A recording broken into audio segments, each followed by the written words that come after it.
Welcome to another episode of The Brand Called You, a podcast and podcast show that brings you leadership lessons, knowledge, experience, and wisdom from thousands of successful individuals from around the world. I'm your host, Ashutosh Garg, and today I'm delighted and privileged to welcome a very senior, accomplished, and multifaceted professional from Poland, Mr. Franciscus van de Logt. Franciscus, welcome to the show. Oh, thank you very much, Ashutosh. Franciscus is the CEO of Enlightened Leadership. He's earlier worked for Shell Energy. He has established meditation centers in several countries, and he's a coach. So today we'll speak about Enlightened Leadership. We'll speak a little bit about meditation, and then we'll speak about coaching. So let's start by asking you about Enlightened Leadership. Tell me about what you do in this venture. Enlightened Leadership is, in fact, inspired by one of my yogic masters.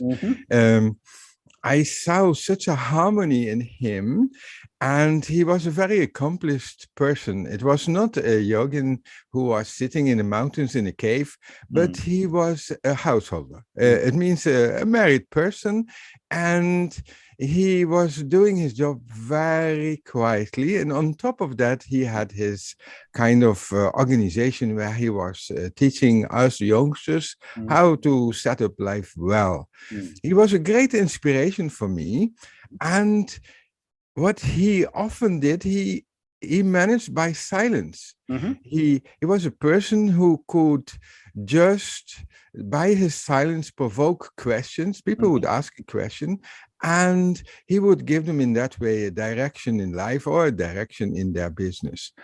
And this inspired me because today, much of our success is based on economical success.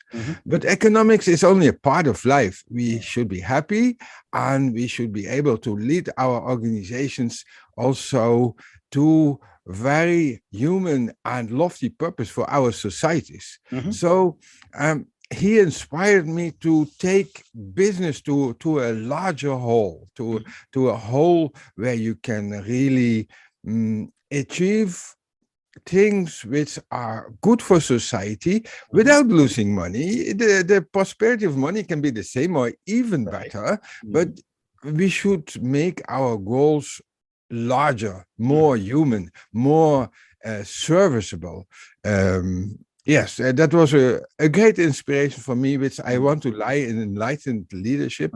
And enlightened leadership means you lead with light. Light.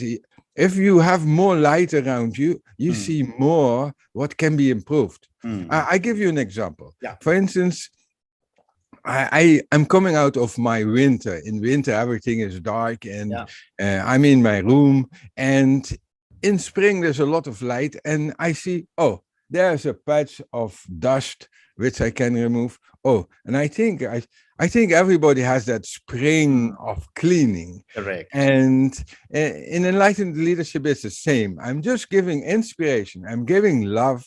I'm giving energy. And in that energy, you find things which could be better.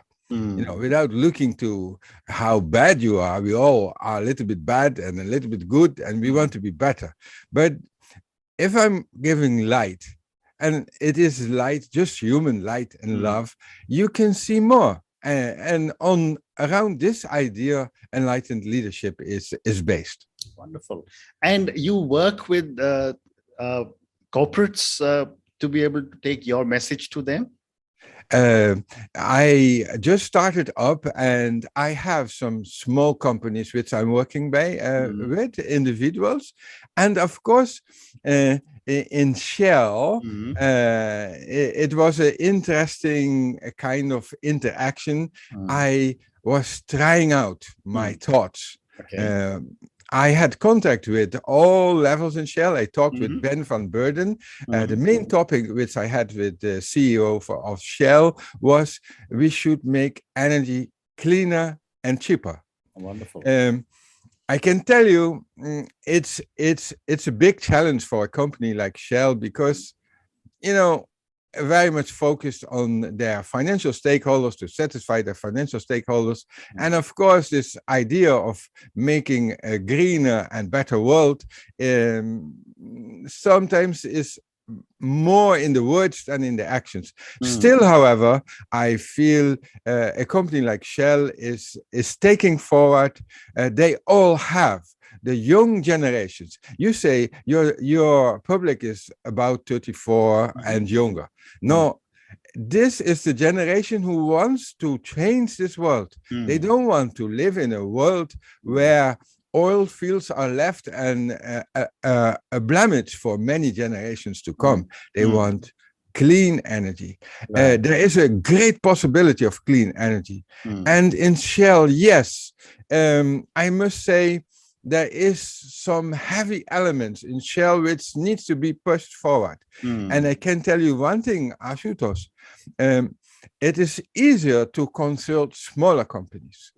Smaller companies are more eager to hear startups, younger people. This is a 100 years old company. It's very difficult. A large ship is changing its direction. It's going. I have to push them much more. Now I'm independent and I can challenge them more. Well said. Well said.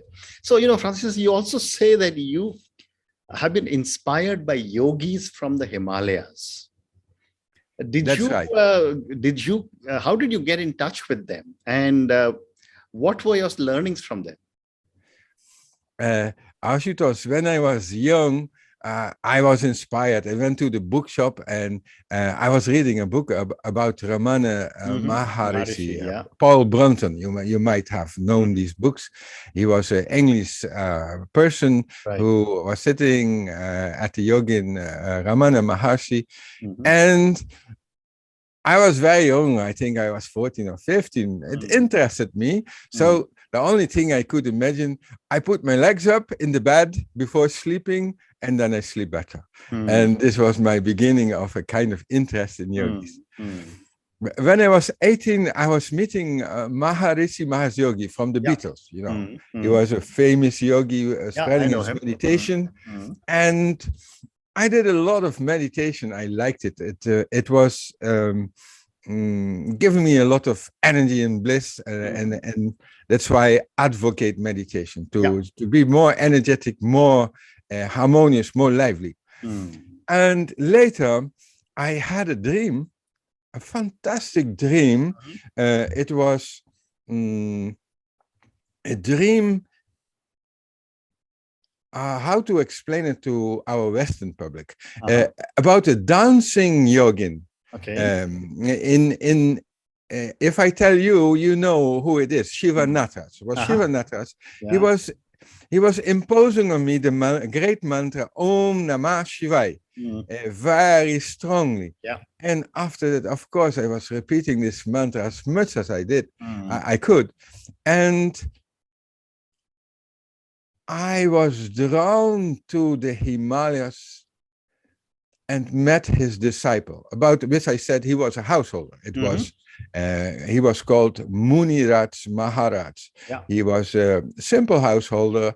He was having a transport company high in the Himalayas, in Raniket and in Haldwani, and he was transferring to me this knowledge. You can combine everything. You can be spiritual, you can be successful, and you can be non-greedy, even being wealthy. You can be wealthy yourself, but non-greedy. It's not necessary to be greedy. You can, like you do, you have earned well, and you can pass on what you earned in wisdom and in finances. Help to start up other people's. Very interesting. So you also say that, you ask people to meditate. Let me start by asking you the very basic question for a lot of young viewers and listeners. What is meditation and why is it important? Meditation is minimizing our mental activities. If you can to zero. Why is it important? We load our iPhone, we load our Mac in the night, And we want to be ourselves loaded with energy. It's about finding greater energy in yourself. If you have great energy, your great thoughts or your secret thoughts, your vision can manifest. If you don't have energy, you start spinning. It's like looking too much in the internet. You know, you're looking in the internet, and 2 hours are gone and you have done nothing. No, with meditation, you start to concentrate deeply on your deepest own self. This is a great source of energy and inspiration, love, and empathy. And you don't need to do it long. You can do it 5-10 minutes in the morning, and by repetition, you can keep this energy in action. The best meditations are not in a cave, not on a mountain, not in a monastery. They are in action. Well said. And within you. And within you, exactly. And, a lot of people want to start meditation, but nobody seems to know how to do it. I'd love to hear some thoughts from you. Yes, meditation needs to be initiated. It means you have to find someone whom you trust and can initiate you in a good meditation, which gives you effects. Because like with everything, you measure on effects. If you have a good effect, you can continue to achieve your goals. This is the goal of meditation.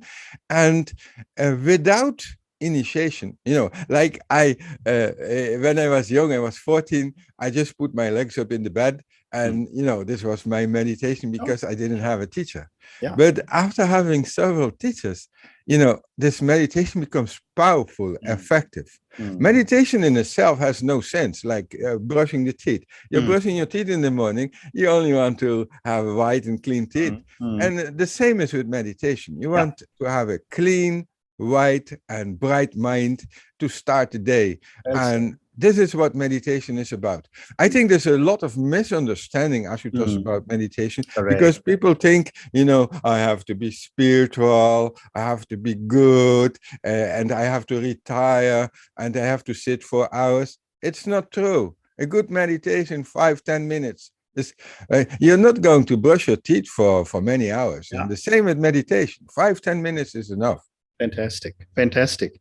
And one of the ways I have learned meditation many years ago was, I think my mother taught me this, that, you just close your eyes and try and focus on listening to the beating of your heart. And I have seen for 3, 4, 5 minutes, I can close my eyes and I can actually listen to my heart. And that blanks out my mind for those 2, 3, 4 minutes. And I think that is an amazing form of meditation, which I don't know if you agree with. Yes, Ashutosh. There are many, many forms of meditation. This meditation which your mother learned is fantastic. It silenced your mind and you were listening to your heart. It sounds like fantastic. Listening to your heart means you're listening to your deepest core, to your soul. Well, absolutely. Yeah. And you can actually hear your heart go thump, thump, and but this program is about you, so we'll keep talking about you. My next question to you is one more question on meditation. We've spoken about why it is important, how to do it.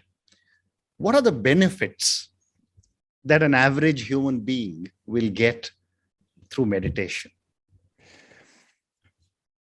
I think the main benefit is that you quiet down, your anxiety becomes less. You find more peace with yourself and in yourself. Ashutosh, I can tell you, meditation for many generations has been a part of the human development. We're living very fast-paced today, and this has many pluses because, there's a growth of technology, growth of intelligence. But we have to counterbalance. We have so much burnouts in corporations, also even self-employed people, they burn out because too much focus outside. If we can focus a little bit inside, this focus outside becomes in harmony. So what I would say, except for more emotional balance, more empathy, more self-regard, because it's also self-regard, regard for your own being. Yeah. You prevent things like burnout, much stress. If I go to higher levels of meditation, you can develop a vision. You can develop a vision to which, if you are a leader, for instance, you can develop your organization, your team. You can bring a next generation, a next tomorrow. You can inspire them and find a way. For instance, with energy, I'm very much in renewables, in energy, because that's what every coach must have his focus. That's my focus. New energy. We have enough intelligence in the world to give everybody cheaply or even for free energy. We didn't use that. Why? This is commercial interest. Our commercial interests are sometimes preventing from really reinventing new things. And I think this is one of the highest purposes of meditation, to get a vision and to get the strength to execute this vision. My friend Oleg, I think you interviewed him in a former. He is helping people to develop vision and execute their visions. Correct. And Correct. he was a great inspiration. He's one of the coaches which inspired me to start to do. Wonderful. So let me now ask you, I have time for a few questions for you on coaching. Yes. Let me first ask you about the sign that is just behind you. What you can conceive, you can also achieve. That was a very powerful statement, even from a perspective of a coach. What does it mean? It means that if you have an idea in life and it's subtle in your heart, you can achieve it. Okay. But this needs strength. This needs alignment with yourself. This needs concentration and focus on what you really want in life. Ashutosh, I have achieved in life many beautiful things which I'm so proud of, and they made me so happy. That's why I believe everybody can do that. Absolutely. But that's why I went into the coaching direction. I want to help people. I don't want to analyze, you're a little bit bad and so bad you are, and you're a little bit good and so good you are. I want to help them, to push them towards their achieving side, to their best side, to what they really want in life. Every bird has their song. Every person has their deepest desires and wants them to fulfill them. And, Francis, you have worked with a very large company in energy. Yes. My question to you is that how has your background in a large corporation impacted your coaching philosophy? That's a very good question, Ashutosh. I think I've been working very much in non-profit organization before the corporation. I saw a lot of goodwill there, beautiful people, people who spent their hours and life in promoting other people. In a corporation, there's a lot to be done. I've been in two corporations. One was a financial corporation, and the second was Shell, indeed. And I see a lot of possible improvements in communication. I would even say the communication is far from optimal. I was a little bit astonished coming from NGOs where communication is on very high levels. People are united in a beautiful purpose by a lot of competition and friction between managers, between individuals. This has been made me thinking what you can do for that. And that's why I went into coaching, because this inspiration must come from the top level. it's not difficult to change. It's not easy to change corporate thinking, because it is, we made it in the last 50 years or something like that. But it's on the verge of needing to change. We can't continue like that. We can't prioritize our goals to satisfying our financial stakeholders. We must make beautiful, lofty goals. The world demands it. You know, next to my country in Ukraine, we have a war going on. We had COVID. We have much ecological problems. We should really start thinking on much more lofty level. That's why I started Enlightened Leadership, to challenge successful leaders, already successful leaders, to make a step more and go out of this kind of, because it's a kind of fixed paradigm, and they have to get out of there. I'm not sure whether this generation can do that, because often they have my age, like 60, 65, and that's maybe this younger generation. You're right. I was just saying that you and I are on the same age. Then I'm 65. So yeah, me too. Ashutosh, congratulations. Wonderful. So Francis, now my last question to you, and this is for the very, very, very large number of young people who will listen to us.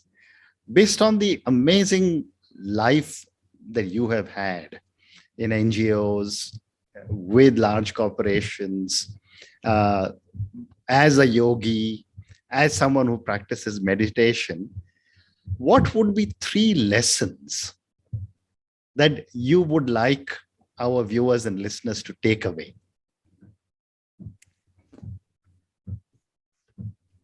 I think, dear listeners, follow your heart.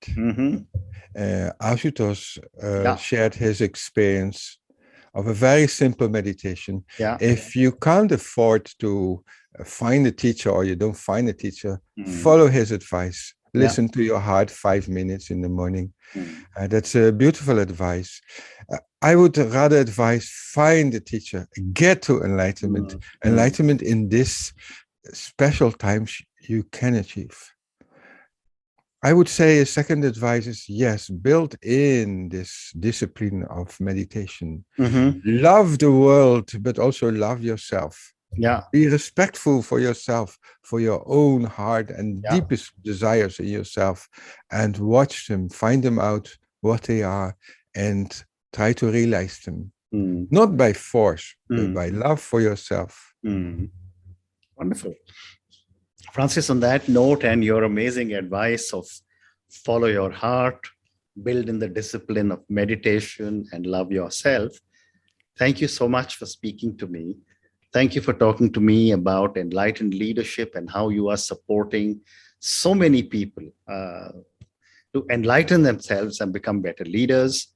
Thank you for talking to me about your amazing experiences with the yogi up in the mountains in the Himalayas and how that impacted you. And thank you for talking to me about meditation and how you are using all these amazing skills you have acquired in your coaching. Thank you for speaking to me, and good luck to you. Oh, thank you very much, Ashutosh, for having me on your show. Thank you. Thank you for listening to the Brand Called You videocast and podcast, a platform that brings you knowledge, experience, and wisdom of hundreds of successful individuals from around the world. Do visit our website www.tbcy.in to watch and listen to the stories of many more individuals. You can also follow us on YouTube, Facebook, Instagram, and Twitter. Just search for the Brand Called You.